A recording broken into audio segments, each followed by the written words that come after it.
This is my faith, this is my focus. All of my days, I know where my hope is.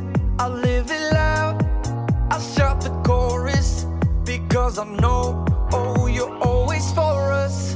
And even when it's hard for me to see, I will trust in you, I will believe. And even when it's hard for me to see, I will trust in you, I will believe. And keep on looking to you for where I'm going, knowing you go there too. I'll keep on looking to you. I'll fix my eyes on you. You are my only focus.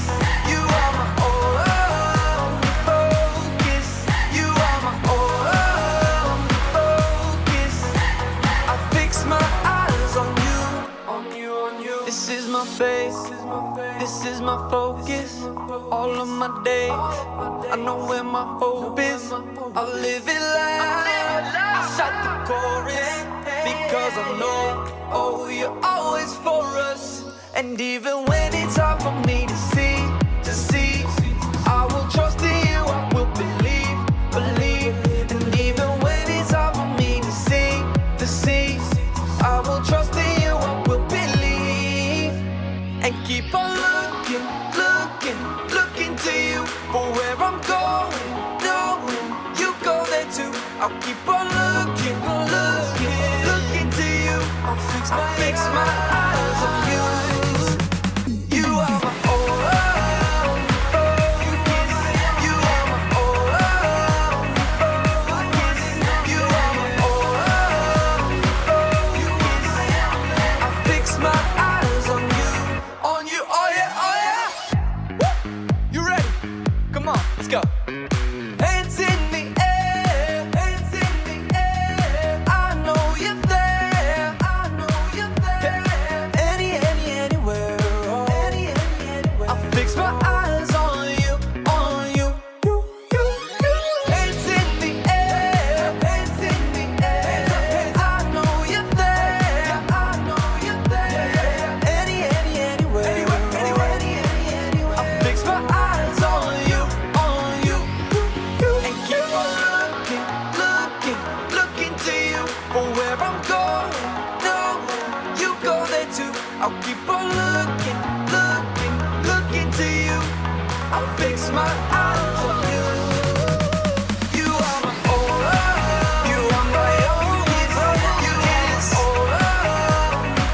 You are my only focus. I'll fix my eyes on you.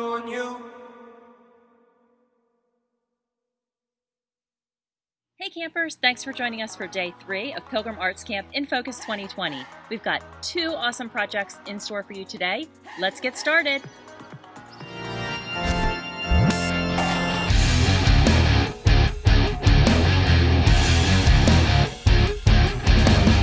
Yeah, not seeing it. Maybe if you turn it sideways. Nope. Oh, hey, Kellen here, and I'm looking at an optical illusion. If you look at it a certain way, you're supposed to see a 3D picture pop out. Here, see if you can see it.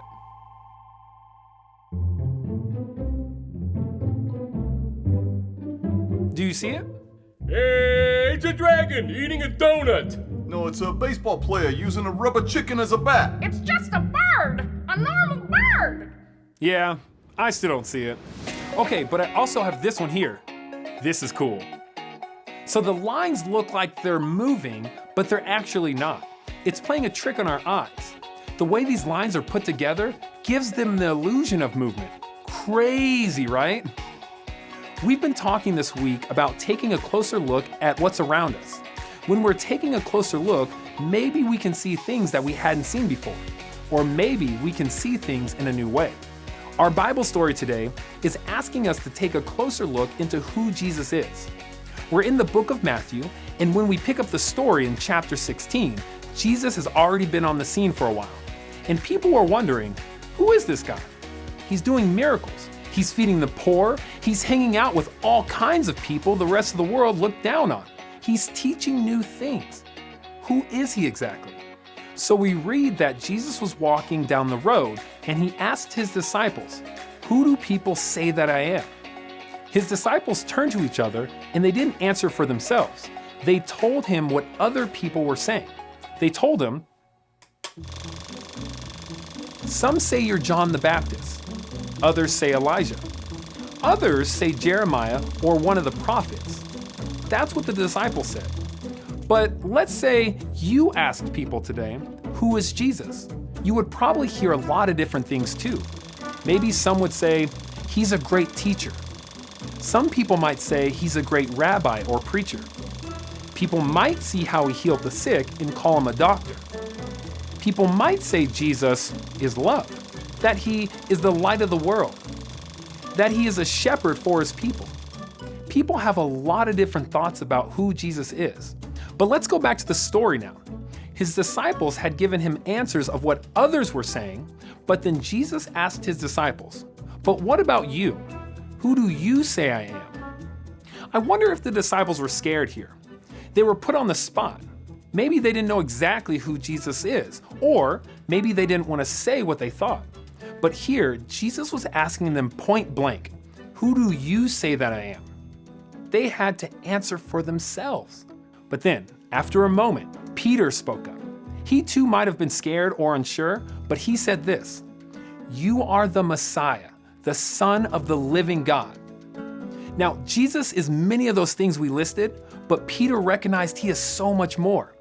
And here's the thing, you're invited to recognize the same thing. If you see that Jesus is the Messiah and ask him to be a part of your life, he can and he will continue to change your life forever.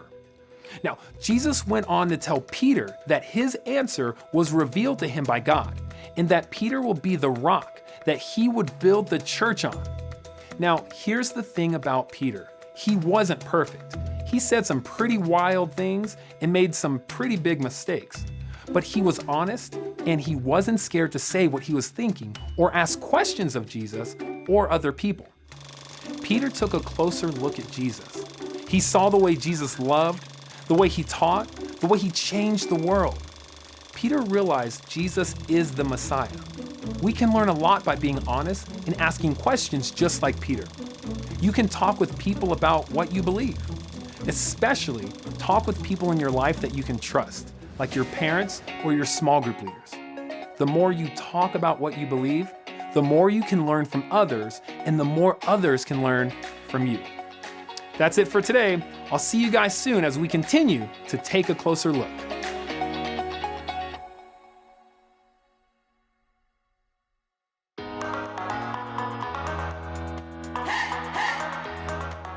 Okay, everybody, to start off our craft time today, Miss Kara is going to be teaching us the wonderful world of watercolors.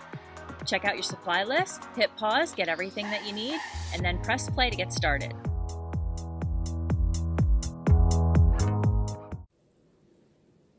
Hi guys, my name is Kara, and today we are going to be working with watercolors to help us observe the tiny and beautiful details of things that we find outside in nature around us.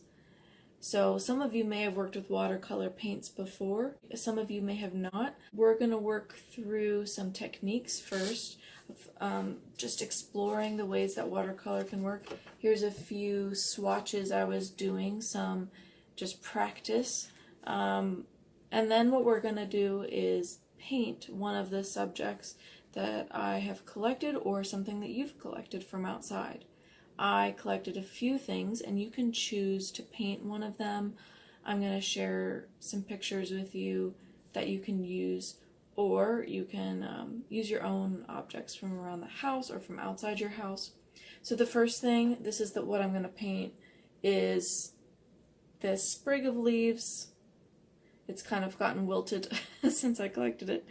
There's also this little berry and this tiny flower.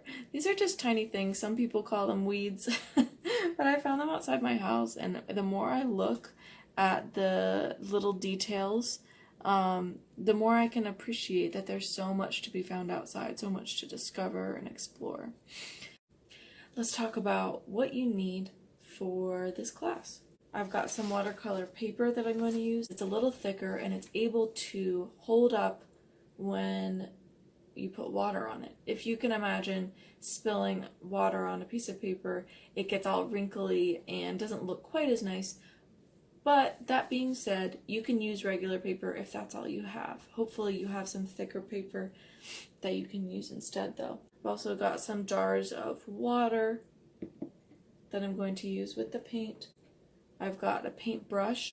I've also got this paint set. I know you've got a paint set that has a few, it has less colors probably than this one, but this one really just has a few basic colors. It's got a couple reds, a couple purples, blues, greens, yellows, and yeah, I don't even use all of them because I really like to mix colors myself. We'll talk about that. You may like to mix colors on something separate than your paper. So if you want to create your own colors, then it would be good to get maybe a plastic lid, maybe from something that's in your recycling.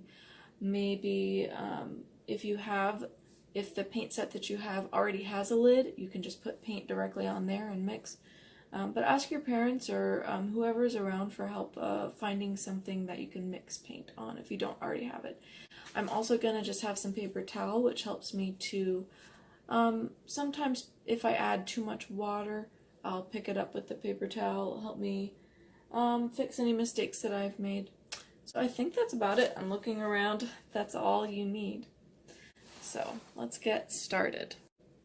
So watercolor that we're using today comes in a dry, it's called a pan or a cake. But all you need to do is dip some water onto your brush, stir it around on top, and then when you paint onto the paper, that color will transfer over. It's really fun to see how you can make different colors if you do use more water, more paint. The more paint you have, the darker it will be, the more vibrant it will be. But if you want just a faint color, you add more water. Let's try some different techniques. And this part, you're just using a piece of paper and doing lots of different things all over the paper for fun. We're not drawing anything in particular right now. We're just looking at what you can do with watercolor. So first, to start off, I want you to get some water on your brush. Mine's about to drip. It's got lots of water on it. And I'm just going to paint a square with the water. It doesn't have to be large. Just a small square. And then I'm going to grab some color from my pan, and I'm just going to drop color, just do like a polka dot, but don't even spread it around, just drop it and see what happens. Just tap the paper and see what happens. It'll immediately kind of spread out. So the more you become familiar with watercolor, the more you can use these kinds of techniques to your advantage. Sometimes it makes it hard because if there's too much water on your paper, things start to spread and it doesn't look as look as nice, but it's just practice. It takes practice to know how it's going to respond when you do one thing or another thing. Now, if you want to take one of those dots, you can make a few of them and see how they all act, because they will slowly keep spreading until the water dries. If you want to take one of those dots and kind of spread it out with your brush, pull the color around, just look at what it does. Just interact with it. Add more water if you want it to start to create a different shape. I just grabbed some water and did another dot in the middle of the dot I already made. So that's called wet on wet. That's a technique that a lot of people use. And if all you have to do is get the paper wet and then get a wet brush full of paint, and you can create lots of cool designs that you can't even predict what's going to happen. It just happens. You can, if you want, pick up your paper and watch the water dribble down. Be careful that you don't let it drop off the page. But you can use gravity to let the colors go different places. That's kind of fun. Alright, you can keep doing that if you'd like. Pause the video at any time if I'm moving on and you want to do something a little bit longer. So next, I'm going to dry off my brush a little bit. And I do that by either dabbing it on the paper towel, or I clean it in the water and then kind of push it up against, I'll show you. I clean it, my water's already a little dirty, and then I push it up against to kind of squeeze out the water. Oops. I sprayed some water. Alright, so now it's still wet, but it's not dripping. If I hold it up, it's not going to drip. So now I'm using that kind of damp brush, and I'm going to just put it directly into my paint, and you can do this with me. Just draw a line in a new spot of your paper. You don't want to do it on the wet part. I want to show you the difference if you do it on dry paper. So the difference there is that it stays, if you don't have a ton of water, it stays exactly where you put it, and it dries very quickly. Mine looks like it's already dry. If I rub it, it doesn't even smear. The other part that I painted earlier is still wet and still smears. So you can use these techniques to make a part of your painting a little more, I don't know, like you could use the wet on wet if you're trying to fill a space and you want it to look not just one color, but you want it to look a little more interesting or have more texture.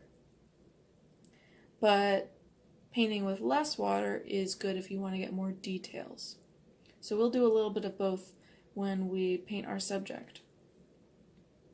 If you want to try painting your name, see how you can do that. Get familiar with the way that it works. The next thing that I want to do is show you how some of the colors might mix on the wet on wet portion. This is the first thing that we did earlier. Mine is still wet. Not as wet, but I could add more water if I need to. I've got some pink on there, and it's just in these little polka dots, and I'm gonna add some yellow and let it kind of spread in there. Now I took a little break between doing that, but what you could do is create a new square if you want to do it all at once. We are just doing whatever we feel like right now. You don't have to follow my lead in this part. You can experiment to your heart's delight. So this is one way you can mix colors. If you have the wet spot, just a lot of water, and you put multiple colors into that, they will kind of mix. You can even help them mix a little bit by dragging through. All right, next I want to talk about creating a wash. Now this is something that you might use for the background of your painting. It's a way to get a large space filled in with a color. You can also mix colors a little bit, but what I'm going to do is, again, just get some water and paint a large rectangle. Then I'm going to pick up some paint, plenty of water on my brush, drag it across, and just go kind of in a diagonal. You're just pulling it down, dragging right, left as you go down. Now, for me, it looks kind of like it's the same color all across, but what I want to do is then keep adding more color at the top and slowly dragging it down so that it kind of is you can call that an ombre effect. Basically means that it transitions from one color to another or from being darker to lighter. So you can keep adding dark at the top and kind of pulling it down a little bit. That's fun if you're doing like a sunset or painting just any larger space. Okay, now I want to talk about mixing colors, creating new colors, or just creating cool effects where you're mixing colors. I'm going to start by getting some water, getting some green, and putting it directly onto my palette. That's the plastic surface that I'm using to mix colors. If you don't have one, that's okay. You don't have to do it there. You can also just do this on the paper. Alright, so I got some green, and then I'm cleaning my brush, and I'm going to get some yellow. So there, I created a new color by mixing it onto the plastic palette and then putting it on the paper. Now another method would be if I put a little bit of green directly onto the paper without mixing. Just pick up one color directly onto the paper. Now, instead of mixing the green and yellow on my palette, I'm just going to take some yellow now and paint directly over the green. Again, you can experiment when you're making your painting. You don't have to go in blind and just try things on the painting. You can use your scrap paper and see what something looks like before doing it on the painting. So now these two colors don't look exactly the same, the one that I mixed in the palette and the one that I mixed on the paper. They're getting to be similar, but they're not exactly the same. I don't know which one I like more. I think I like whenever you can see the different colors kind of complementing each other and it's not just one flat color. Alright, you can keep playing with those techniques, but those are just some things that you can do to practice seeing what watercolor will do. Alright, so we are now ready to paint our subject. Like I said, I'm going to paint this green little sprig of leaves. I'm choosing it because it's a little simpler and I can just take my time to focus on the colors. If you don't want to cover the whole, I already painted the berry a little bit. It's not quite done. If you want to cover the whole paper, you can, but I'm just going to use like half the paper. And I'm going to start with my pencil. Alright, so I'm going to start by just drawing the basic shapes. I'm going to do it upright, but just so you can see, it's one line down the center, and then I'll count them 1, 2, 3, 4, 5, 6, 7. 1, 2, 3, 4, 5, 6. The seventh one is just hanging from the top, so I'm going to draw a simple line. So now I'm going to draw the leaves onto here.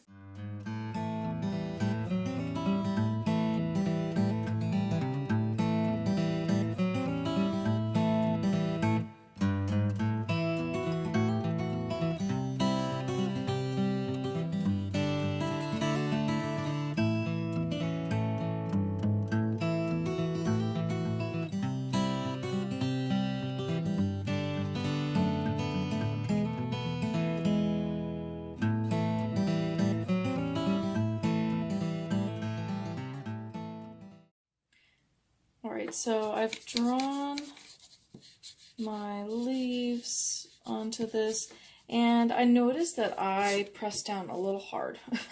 And something to know about watercolor is that when you paint over pencil, it makes it impossible to erase. If you try, you might get it a little lighter, but it really still stays there. So if you don't want the pencil to be that obvious, you can kind of rub it very lightly with the eraser to just make it enough so that you can see it and paint it, but so it doesn't come through too much. Now, if you want to avoid that, just draw lighter and don't press too hard. The first step that I always do is I mix up a color that looks like, you know, just a basic, like for instance, this is all green. This whole thing is under, like if you looked at it, it overall looks green. There's lots of different kind of colors in it, but I'm going to mix up a green and just paint one light layer of green over the whole thing.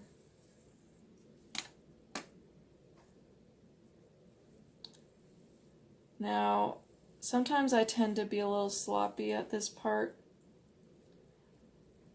but it's important to stay within the lines that you drew. I think it looks nice if you get sloppy with the colors, but maybe not with the outline. So, I know it's not super easy though, because sometimes the water will run, sometimes your paint won't do what you think it's gonna do. So really, in the end, don't worry about it. Again, I'm just doing a very light wash over the whole thing, and I just mixed this color in my pan, and I'm adding it to the leaves and the stem. I've already kind of painted outside the lines a little bit. I specifically said not to, but that's what happens. Especially if you have a smaller paintbrush and you're trying to get some details, go ahead and use the smaller paintbrush. One thing that I like to do that can make a painting look more fun and just interesting is I don't worry about making each leaf or each part of the painting look exactly uniform. You know, these leaves look generally the same, but I don't worry about making one, you know, each one look exactly the same on my painting. Alright, so I'm done doing my, we'll call it my base coat, my first layer. So I'm going to let that dry, and then we'll move on to the next part. Alright, so mine is getting there. It's almost dry. You can tell if it's still drying if you hold up the paper to the light, and you can see it's a little shimmery, like there's water on it. Mine's close. If you'd like to work on two separate paintings at the same time, that might be good, because then you can wait for one to dry, work on the other, and then when you're done with that layer, go back to the original one, and hopefully it's dry by then. Alright, so the next step that I'm going to do is I'm going to look for some of the darker areas of my subject. So I'm looking at the leaf, and I'm not just talking about in the color of the leaf, like if you held it up to light, what's darker, though you could, you know, look for darker colors. But I'm also talking about shadow. So if I'm looking at this leaf, each of the leaves have two sections, and because it's rounded, there's a little bit of dark on the edges. I don't know if you can see that, but if you think about where the shadows are, that's what I'm going to paint now. So I'm going to use the same color and maybe add a little bit of brown just to help it become a little darker. If you have like a dark blue or even a black, but you can experiment with it and see what you like. So I'm just going to make a darker green and then add that to the places where I see some shadow. I'm doing it on the bottom edges, a little bit on the stems.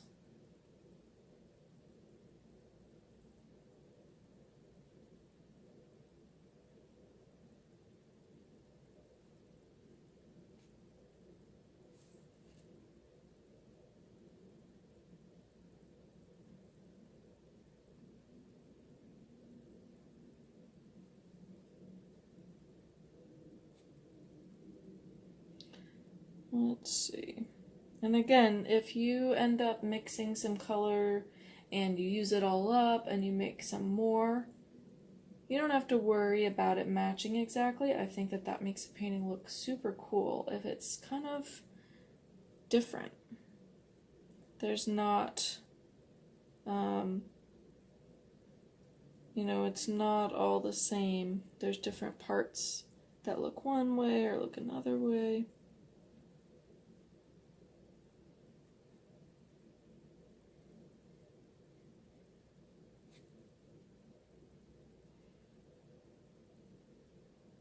Some of these leaves even have shadow in the middle because they kind of are curved.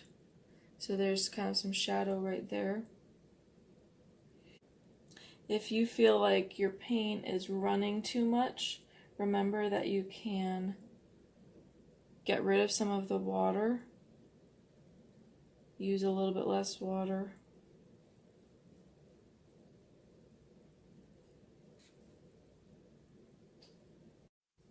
Alright, I'm waiting for that shadow to dry, and some of it is dry, so I can add some paint to the places that are dry.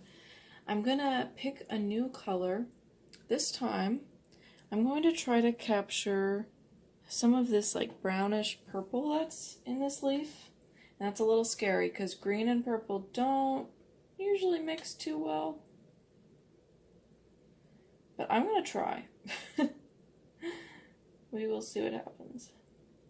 I'm gonna add a little bit of that over top. And don't worry, we're gonna capture some of the details later. But right now we're really just doing all the base layers. Watercolor is all about layering. So I see that there's some purple, and it doesn't cover the whole leaf. Some of it just is kind of near the base of the leaf. Again, if you're painting something else other than this, that's great. I'm excited to see what you guys make.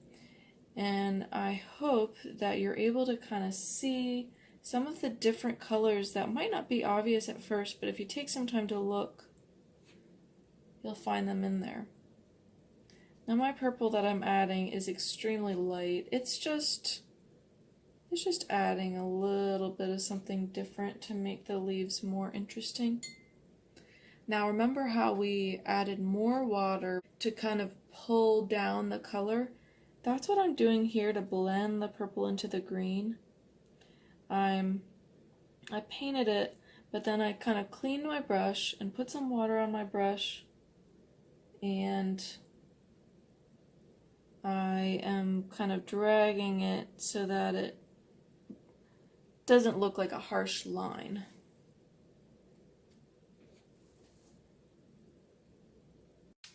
Alright, I've finished adding my purple, and guess what? You guessed it, we're gonna let it dry.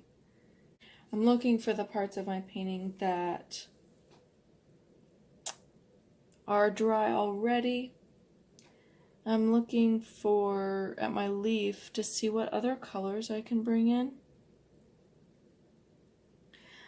Even though I don't see a lot of it there, I kind of want to add some blue, just because blue with a green leaf always ends up looking really neat. So I'm going to do that and see what happens. This is your interpretation of the leaf. It doesn't have to look identical. I'm going to use the blue on the stem a little bit.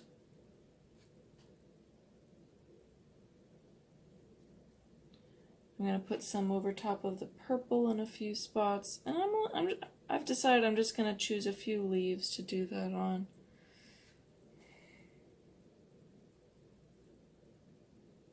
Yeah, I like how that looks. It's fun. Oops. I painted way outside the lines that time. So all I'm doing is grabbing my paper towel and just blotting it. I didn't put any water on it. I literally just put it down right there. If you'd like to keep adding layers, so for this leaf I feel like I want a little bit more green. You can do that until you feel like you've got enough color in there. But make sure to keep adding darker paint in the spots that you want to be dark, the places where there's some shadow.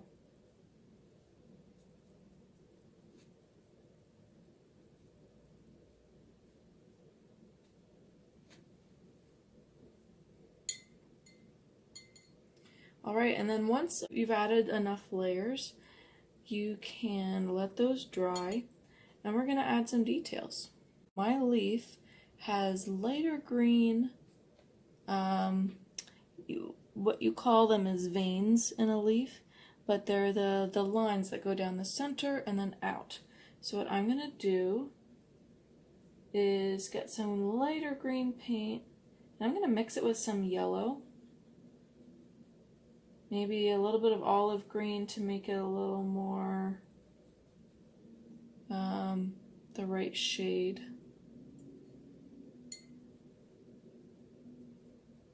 Alright, and I want enough paint on my brush that I'm going to be able to get a really precise line, so you don't want too much water when you're doing something precise. You can even do a few practice lines on another piece of paper to see how it will act. So now I'm drawing a line, drawing a few veins coming out of it.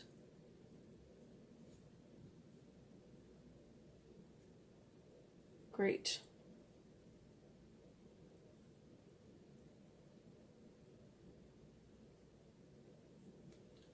I'm just going to do that for all the leaves.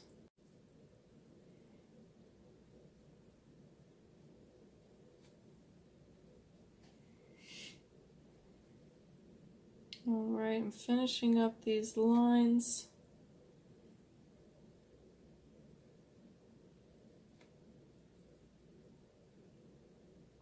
I'm not worrying too much about making them exactly like the ones in real life, but I'm just getting the basic idea. I'm just getting some basic yellow. It doesn't need to be anything special. Just a few dots here and there.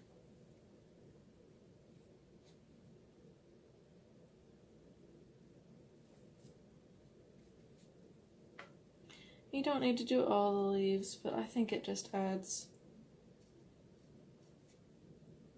some fun, some dimension.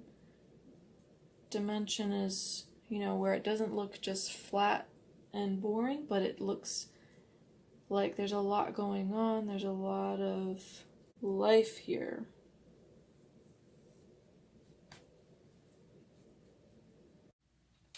Some other ideas for adding texture or interest to your subject is adding some little speckled dots, just really lightly. You could also add more of the lines where you see them. You could add, how I did the veins. You could also add, if your paint is still wet, you could dab at it with a paper towel, and that will create kind of a speckled texture. There's a lot of little things that you could do like that.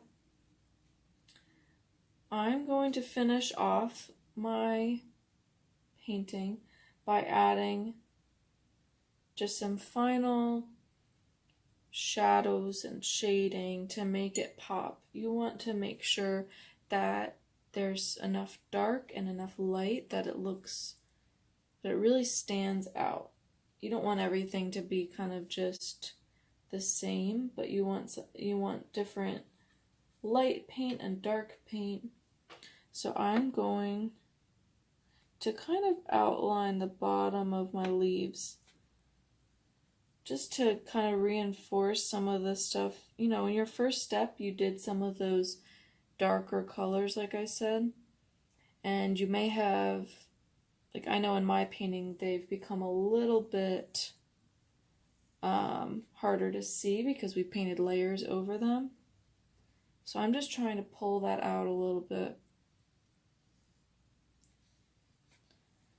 and repainting over those spaces with some dark colors. I'm actually using blue for my shadow.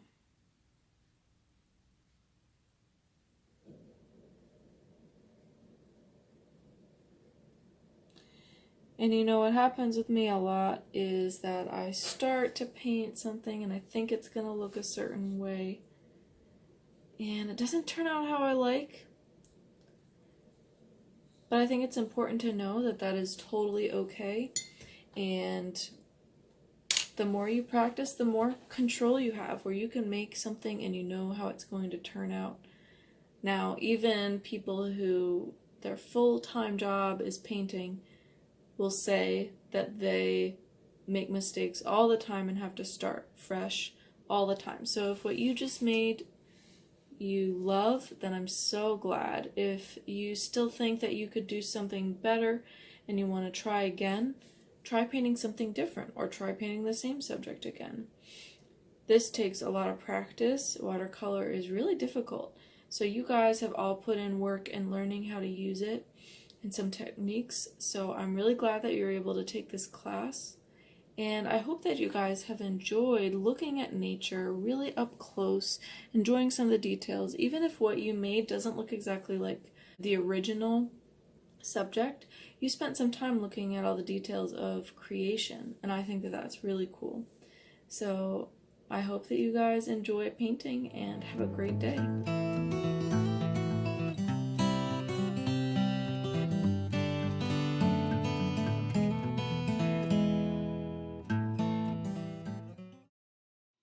So, how'd you guys like watercolors? I bet they look awesome. Remember, post your pictures on Facebook. Thank you so much, Miss Kara. We were so glad that you were able to take time to be with us today. Everybody, don't pack up your supplies just yet. We've got another project in store. Check out the next supply list. You're going to be working to begin your project of Bantam Garden with Miss Mylisa. Press pause, and when you're ready to go, you know what to do. Hit play and have some fun.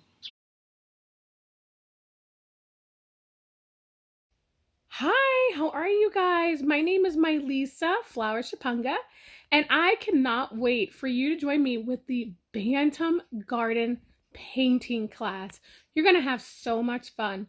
You're going to get to draw one of my beautiful barred rock hens in flowers from my garden that I've selected just for you. Again, my name is Mylisa, and I cannot wait to paint with you. Welcome to Arts Camp. Bye-bye. All right, so let's go ahead and get started. First, the things that you're going to need for this picture. You are going to need your acrylic paints, mixed media paper. I have 9x12 mixed media paper here. You can also use canvas. I have a large canvas here, and I also have a 5x7 canvas here. Just to kind of show you, it doesn't really matter what type of surface you use to do this painting on.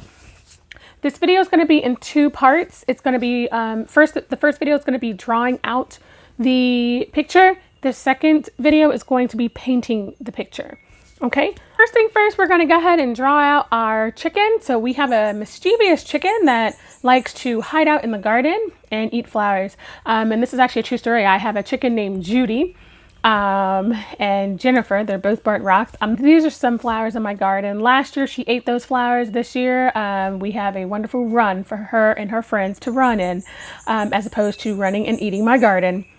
So this year I get to draw it and I get to share it with you, which is wonderful. So let's go ahead and get started with our chicken face, her head. So it's kind of like a heart shape a little bit, but it's not going to be complete. If you look here, and you're going to leave a gap in between here, because that's where her crown is going to go, that beautiful redness that everyone always loves about chickens. The next thing we're going to do here, we're going to draw in some eyes here. So you're going to make some big oval eyes and then put a little dark pupil in there, and that'll be colored in. And then here we're going to do the same thing, and they're kind of tilted, so you want to kind of tilt it going down a little bit.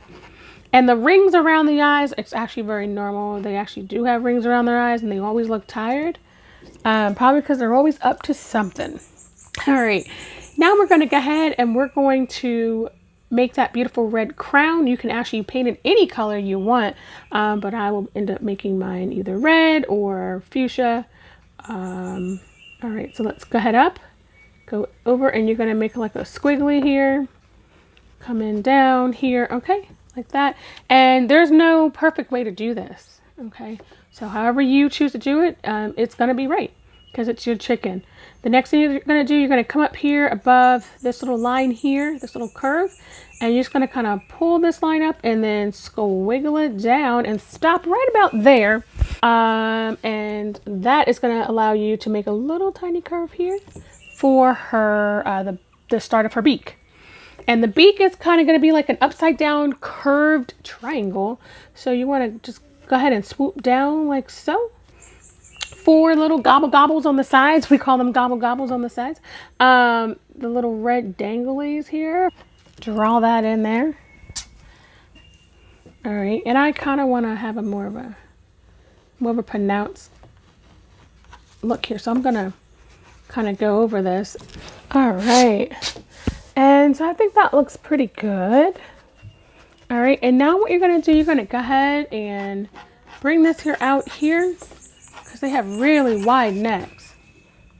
Okay, and the next thing I suggest just to kind of make a big round circle, and trust me, they are big. So you cannot make this circle too round or too big, okay? And then I like to kind of come in with a little, because this is kind of like my guide for like where I can, so I just want to elongate that a little bit more. And you can make that really light, because that's kind of like where the pattern gets more pronounced in that area for the hens. And then I'm just going to erase these top lines here, because you kind of like don't really need them there. All right. These lines down here, you'll see they'll come in handy when you go to paint your picture. Okay. All right, so that's the part that we're going to do there. And then what I'm going to do, I'm just going to have this little trailing line here for the hen. Just for her back there. Okay. Okay, so the next thing that we're going to do, we're going to get started with our flowers.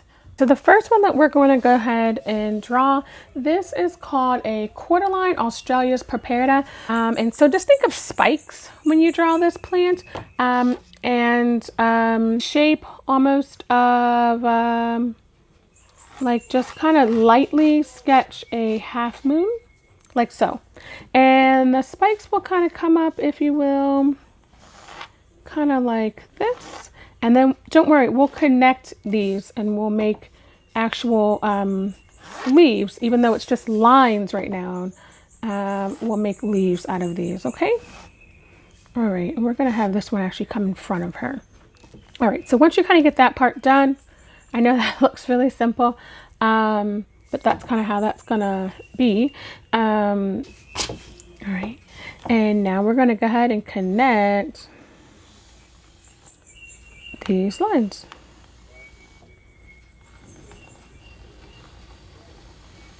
Okay, and just keep them, they're pretty much the same width all the way down this plant. All right, next we're going to do a plant called tick seed. This plant has really thin stalks, so it really does look like a little line. So I'm just going to draw some stalks coming up here, and some of them are a little bit shorter. But this is a tall tick seed.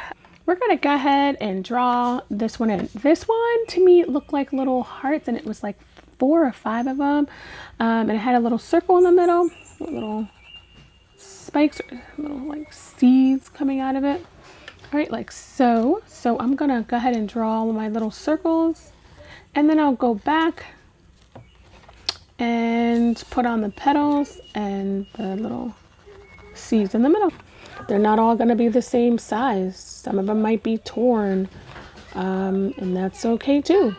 So I suggest that when you get done with this and you get some time, go out and take a look at some flowers in your neighborhood or in your backyard, or maybe on your street or your block, or when you go for a walk or so. All right, so that's starting to come together already. The next thing that we're going to go ahead and do are these, the petunias in the bottom corner, in the bottom here, right next to that purple dracaena. So we're going to go ahead and draw those petunias. Petunias are kind of like trumpets, or, you know, like they kind of look like they're going, doo, doo, doo, you know. So kind of think of that when you do them. But first we're going to draw their little petals. So draw a few petals here for the petunias. And they kind of meet in the middle, and then they also have like little petals that meet. And they kind of remind me of like pointed ovals. All right, the next thing we're going to do are the petals for the petunias. All right, so we're going to go ahead and just kind of comes out almost like an upside down cone, almost without the point. And then you're going to have your little circle here, because that's kind of like how the petunia goes down like this. And then you're going to kind of bring your petal for the flower around like so, and put in your shape like that.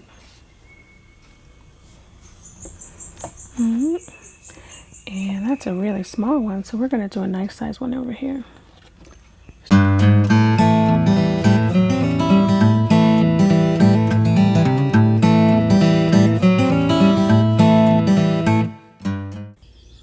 All right, so as you can see, I added in some more petunias over here. The next thing we're going to do, we're going to put in our colocasia.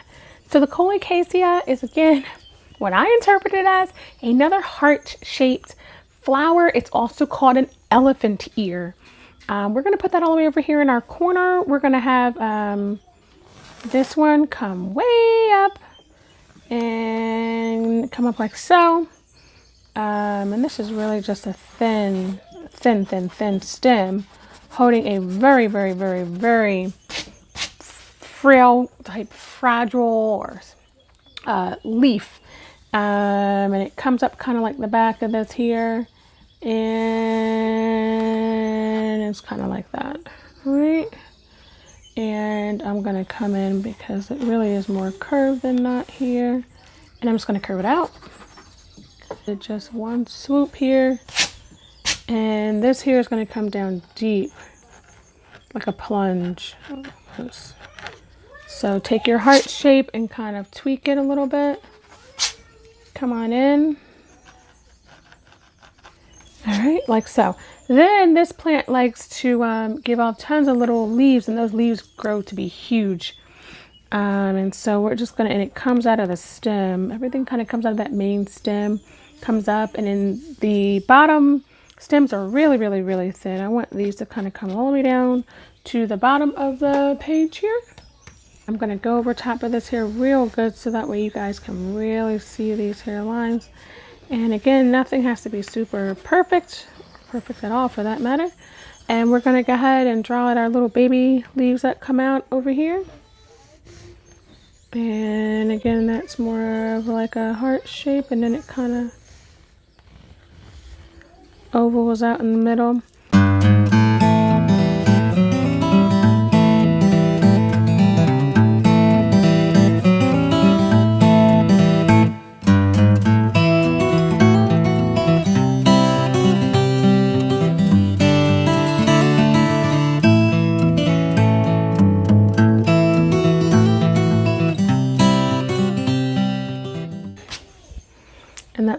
gonna go.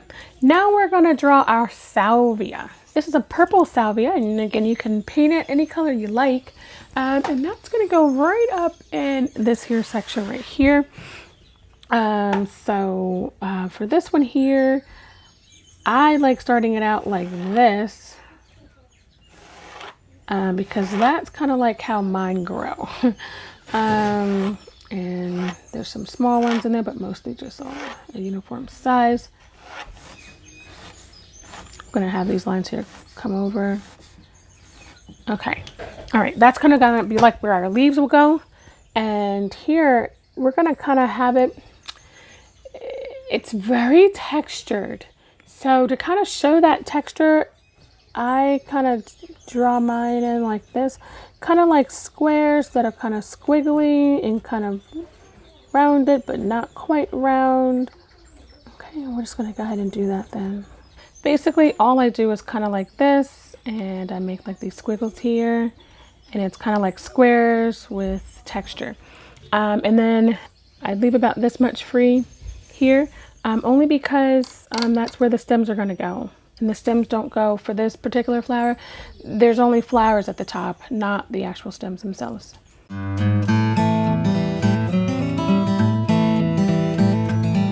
Okay, so now that you have your the petals done, the blooms done of the salvia, you're gonna go ahead and do, they're kind of like oblong leaves like so.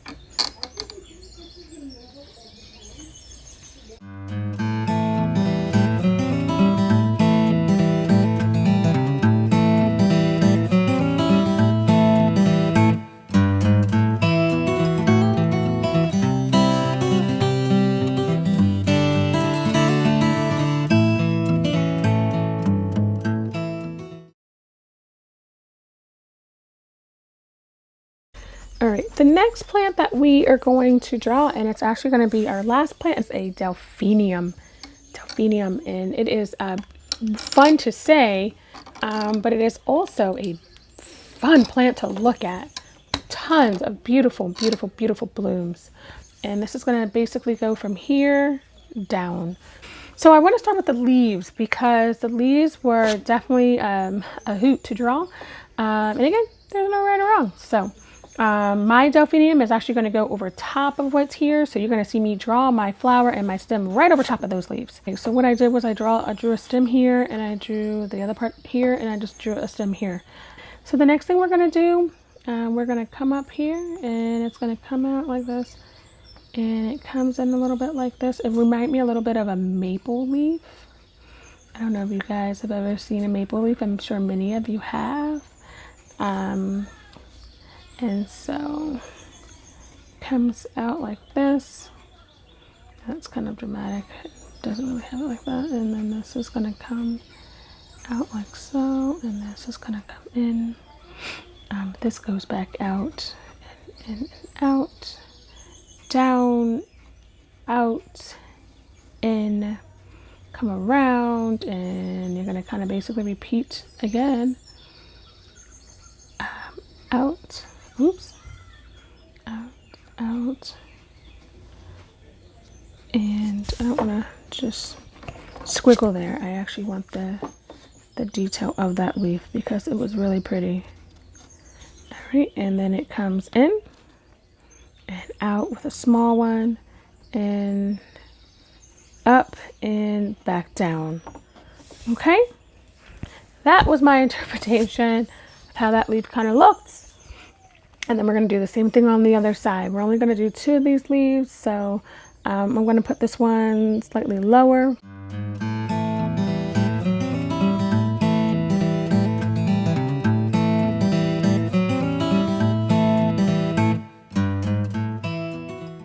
The next thing we're going to do here, I'm going to kind of take this, and so this area all the way up, and it's kind of going to, see how this is going to come out?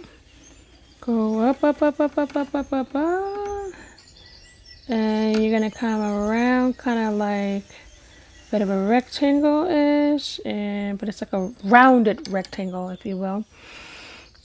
The next thing I want you to do is erase anything that is inside of this here rectangle.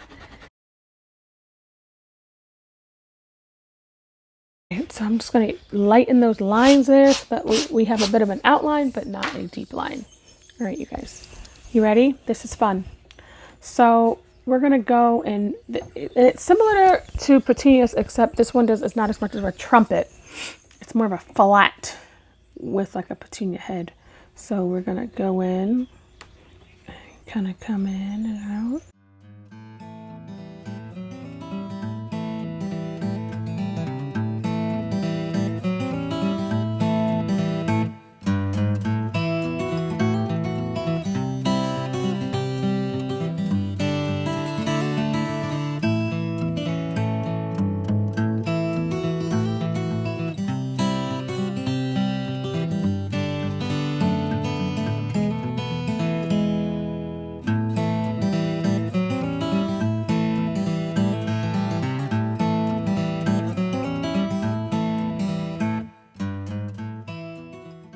Thank you so much, Miss Mylisa. I hope you guys all had a lot of fun really slowing down, taking your time as you drew out those beautiful flowers and that awesome hen. Okay, don't leave yet. We've got a lot more fun in store for you. Did you ever notice all of the things your mouth has to do to create sound? Any sound, every sound, sounds like... Wee! Wop, wop, wop, wop, wop, wop. And sounds like... Wow, wow, wow, wow, wow. And even like...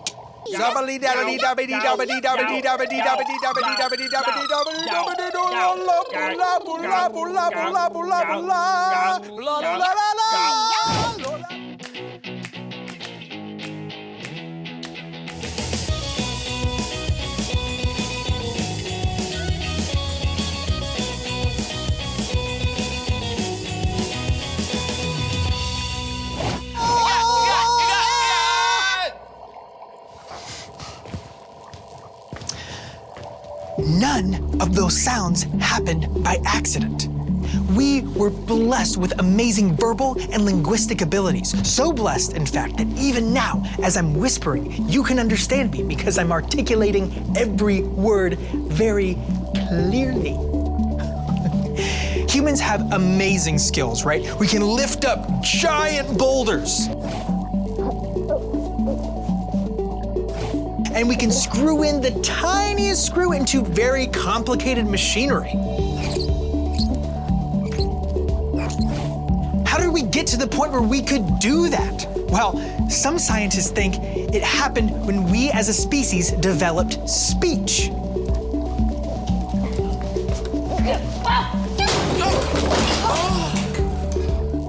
Just look at everything going on while I'm talking. Our mouths do such a complicated dance in order to talk that all of our physical skills got better, more precise. Now, if you ever think, come on, talking, I don't see what the big deal is. Well, then try talking without your tongue.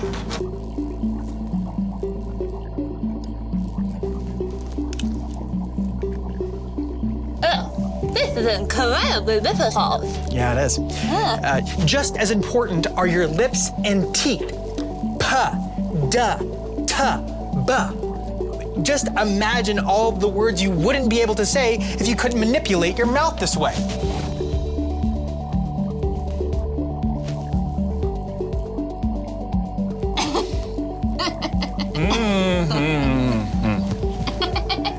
What was that? I couldn't understand you.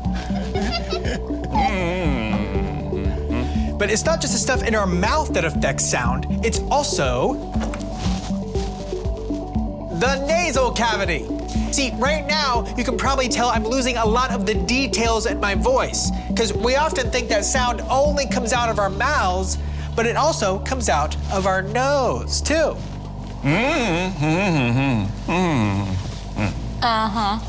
Uh-huh. No, I did. What was that? You want to know how much money it would be to mail a package to Indiana? Oh, yeah, very good point, Wilson. The point Wilson's trying to make, none of this would even matter without our vocal cords. The sound comes up out of our throat until it reaches our head, all the way to the top, until it finally comes out of our mouths. Oh, that's so much better. It's changed by our tongue. What do I do now? Same thing we do every day, Samantha. Listen to Kyle talk forever. Until it finally comes out of our nose. Ah. Whew. Back to normal. This still is uncomfortable. You know you can stick your tongue back into your mouth now, right?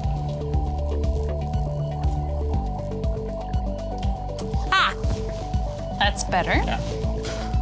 Although talking with my tongue out made my throat really dry. I could use some water. What are you talking about? Wait a second. Do I have the power to make that noise every time I tell a dad joke? We'll see in a little bit. Right back after this. Wait. What type of cheese is not yours? Nacho cheese! This is blowing my mind. What time do ducks wake up in the morning? At the quack of dawn. No, don't go. I've literally got millions.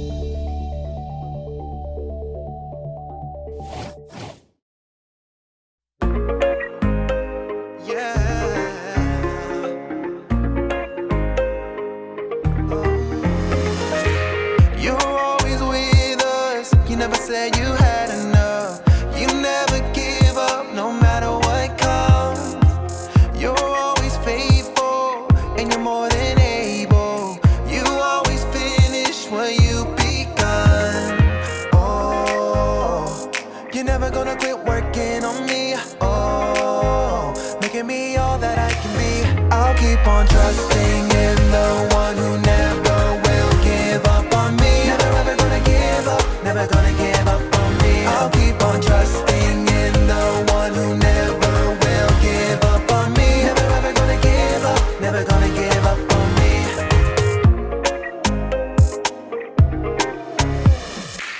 You're always with us. You never said you had enough.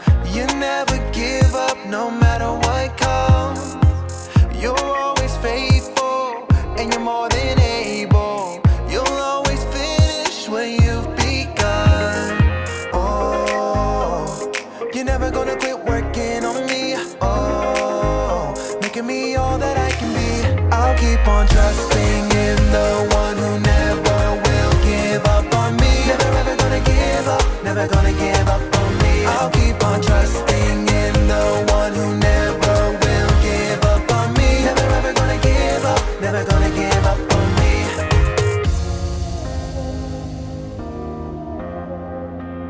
You never tire or sleep. You're always faithful to me. In everything you begin, you will complete it. You never tire or sleep. You're always faithful to me. In everything you begin, you will complete it. Oh, you're never gonna quit working on me. Oh, making me all that I can be. I'll keep on trusting in the one who never will give up on me. Never ever gonna give up. Never gonna give up on me. I'll keep on trusting in the one who never will give up on me. Never ever gonna give up. Never gonna give up on me. Yeah, yeah. You're never gonna quit working on me. Making me all that I can be. Oh, you're never gonna quit working on me. Working on me. Working on me.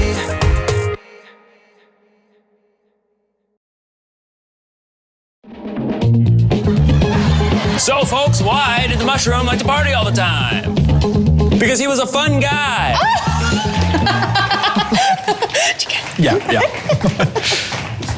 So, folks, I just flew into town this morning, and boy, are my arms tired.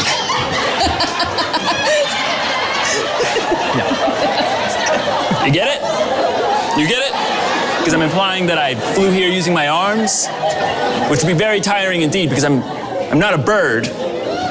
We're not a flying species.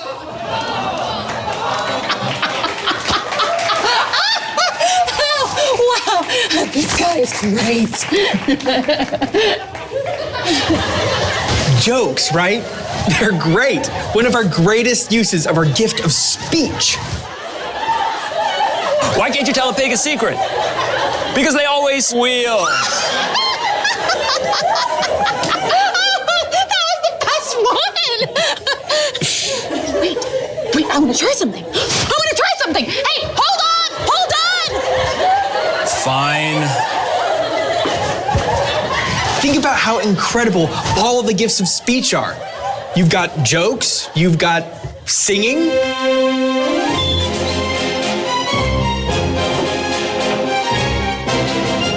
Figaro, Figaro, Figaro, Figaro, Figaro, Figaro. Bravo! You've got acting.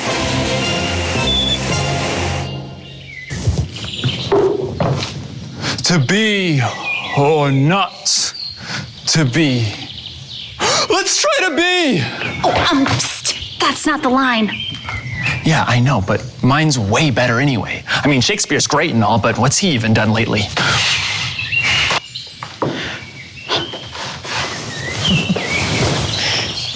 You even have fun stuff that's not based around words, like beatboxing.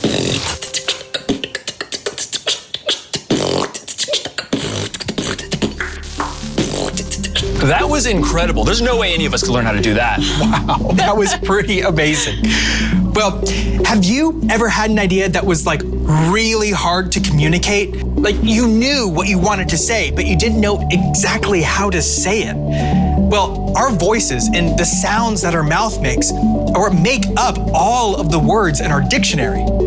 And I mean, that's just English. There are languages all over the world, like Chinese, for instance. It's not just what you say, but how you say it that changes the whole meaning of your words.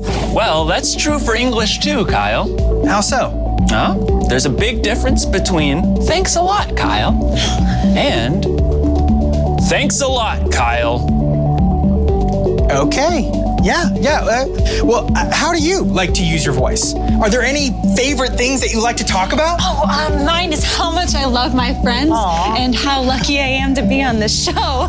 Yeah. I like correcting people, and boy, does it feel good.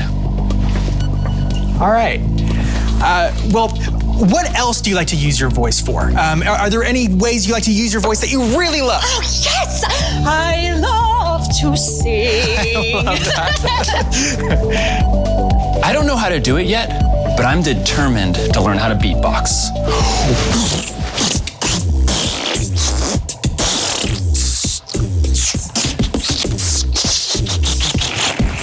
I'm so close. Yeah, no, I'm gonna get there. I heard I'm gonna keep practicing. somewhere in there. Me too. Yeah, However, you like to use your voice. Remember, you were created to use it, so use it to the fullest. Sing. La la la la. Tell jokes. Learn how to beatbox. No matter how you want to use your voice, remember, it's a gift, and we're all way better off for hearing it. So thanks for joining us, and we'll see you next time on A Closer Look.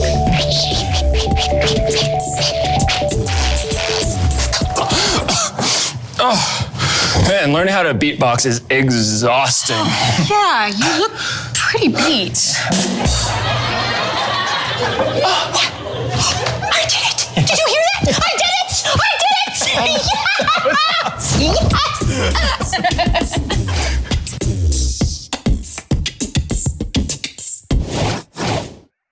Campers, we hope you had an awesome day with us today on day 3 of Pilgrim Arts Camp. We'll see you back here tomorrow. Have a great day. Bye!